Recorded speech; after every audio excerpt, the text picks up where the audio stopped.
మావోయిస్టుల విషయంలో గత ప్రభుత్వం అనుసరించిన విధానాల కంటే కఠినంగా వ్యవహరించనుంది మోదీ సర్కార్.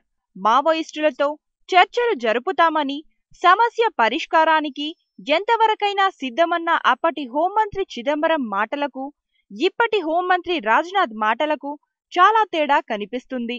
మావోయిస్టులతో చర్చల ప్రసక్తే లేదని రాజ్నాథ్ స్పష్టం చేస్తున్నారు. నిన్న నక్సల్స్ ప్రభావిత రాష్ట్రాల పోలీస్ బాస్లతో దాదాపు 3 గంటల పాటు సమీక్ష జరిపిన రాజ్నాథ్, మావోయిస్టుల హింసాత్మక చర్యలను అరికట్టడమే మా ముందున్న లక్ష్యమని అన్నారు. అందుకోసం పక్కా ప్రణాళికతో ముందుకు వెళ్తామన్నారు.